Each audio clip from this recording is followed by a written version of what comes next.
How did the Cold War influence import substitution industrialization?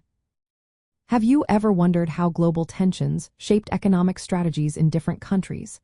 One fascinating example is import substitution industrialization, often referred to as ISI.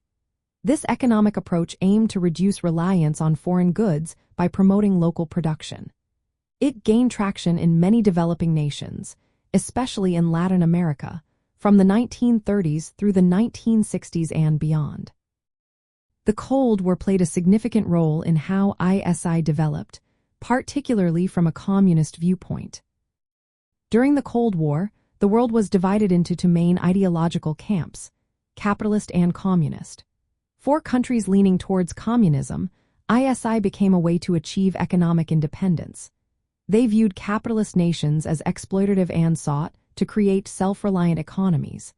This meant reducing dependence on foreign imports and focusing on domestic production to support socialist development. In communist states, ISI was seen as a practical application of socialist ideas. It emphasized state-led industrialization and centralized planning. This approach aligned perfectly with the communist goal of controlling production and directing economic activity to benefit society rather than individual profit. Through ISI, these nations aimed to develop heavy industries, such as steel and machinery, which were vital for national sovereignty and modernization. Protectionist measures were key to ISI during the Cold War. Countries implemented tariffs, import quotas, and licensing systems to protect their emerging industries from foreign competition. This allowed state-owned or state-supported businesses to grow without the pressure of competing against established multinational corporations. In countries influenced by communism, this protectionism was justified as essential for nurturing new industries that would form the backbone of a socialist economy.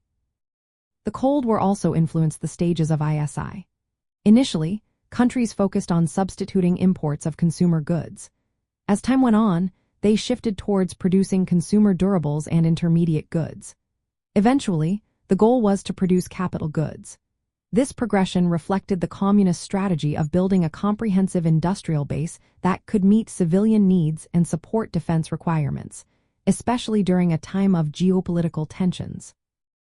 Communist ideology further shaped ISI by prioritizing capital accumulation within the country. This often involved state control over investments and resources. The incremental capital output ratio was used to assess the investment needed to boost production, aligning with the planned approach to economic development typical of communist management. In summary, the Cold War framed import substitution industrialization as a tool for economic sovereignty and socialist growth. From a communist perspective, ISI was not just an economic policy. It was a way to resist capitalist influence, promote industrialization aligned with socialist goals, and build a self-sufficient economy. This made ISI a central part of the economic strategies of many communist and socialist-oriented nations during the Cold War era.